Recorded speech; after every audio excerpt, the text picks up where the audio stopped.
any example of Darwinism's predictions being false. Always have an ad hoc explanation.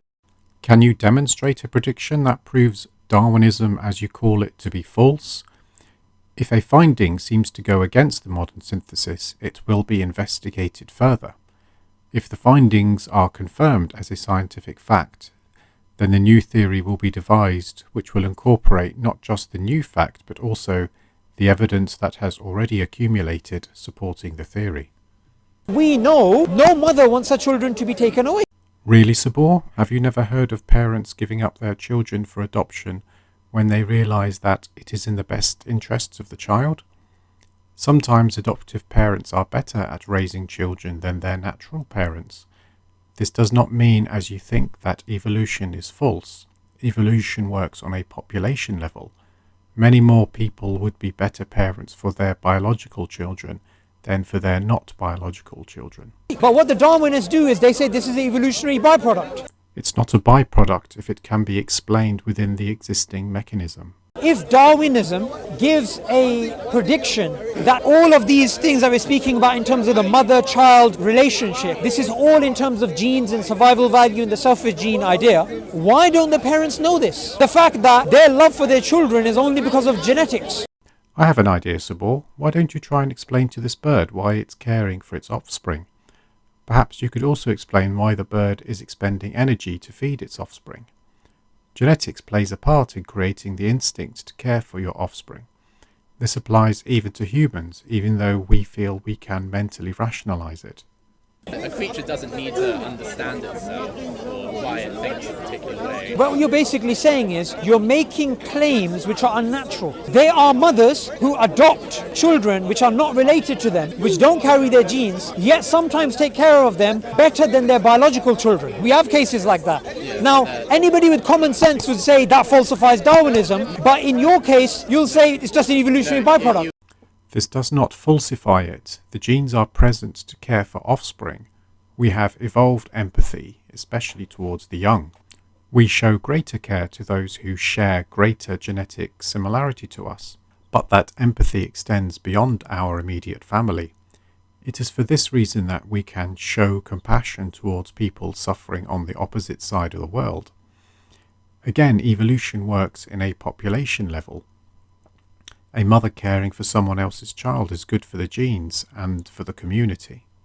Let me give you a general rule which goes against Darwinism. Survival of the fittest. Go down the road, we have hospitals which are survival of the unfittest. And who pays for it? Me and you. I have commented before on his misunderstanding of hospitals. Again, he doesn't realise that altruism benefits the survival of the group as a whole. Survival of the fittest means survival of those that are best adapted. Altruism and the development of communities which looked after each other, including in the case of hospitals, helped survival of the gene pool. The problem is, atheist evolutionary biologists like Masato Shinai basically said this: there's no difference between looking at something and saying God did it and looking at something and saying natural selection did it. Of course, he loves to throw a quote mine in. Having had a really good search through Google, I cannot find this quote said by Masato Shinai or anybody else. This is not the only time he has misquoted Nai. I've included a segment of Subboor's debate with Aron Ra, during which a member of the audience approached Aron Ra during the break to correct Subboor on his misquote. Hi. I'm a PhD student in evolutionary biology. I just defended my thesis in November. And what's really interesting is he keeps talking about Ney, and Ney was the thesis advisor for a professor in my department. And the thing that he says about Darwinian evolution is that he thinks that natural selection exists to eliminate deleterious genotypes. And that's what he's actually saying. Are you saying that my opponent is quoting from scientists when he doesn't understand what they're saying? I'm afraid so. Do you not find it strange that Darwinism is the only theory in the history of science which has been critiqued by philosophers of science who are atheists as a religion? No other theory in science. Another Subboor video, another quote mine. He is undoubtedly referring to the quote that evolution is a religion attributed to Michael Ruse, even though he has clarified this later.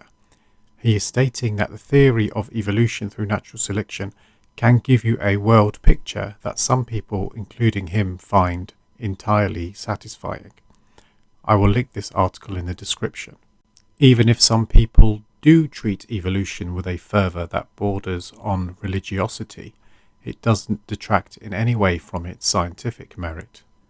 Richard Dawkins basically says life may have been seeded on Earth from advanced civilization, and when they were pressed about where the advanced civilization came from, they said via a natural Darwinian means. Meaning, overall is still Darwinism, and Darwinism's true. I have dealt with a Dawkins misquote before. Please watch my video called Subboor Ahmad is clueless about panspermia. In summary, Richard Dawkins did not support panspermia. Please read this entry in the list of fallacious creationist quotes. He is saying that if there was evidence of intelligent design, that he would consider panspermia to be more likely than creationism.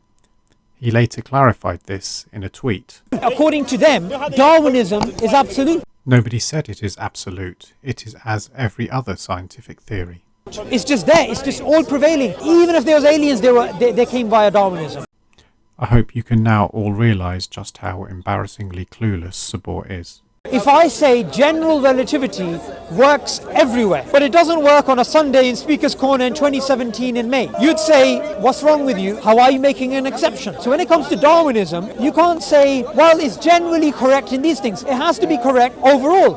General relativity does not adequately explain the very start of the universe due to extreme variables, similarly with Newtonian mechanics, but it still works in nearly all other cases, giving accurate predictions.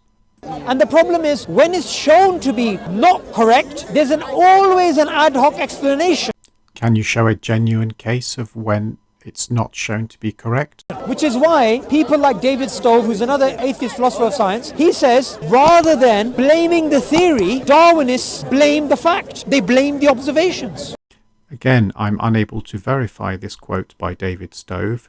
It may have been in his book, Darwinian Fairy Tales, which has been criticised by biologists. David Stove also held some pretty bizarre views, so I wouldn't place too much emphasis on his opinions.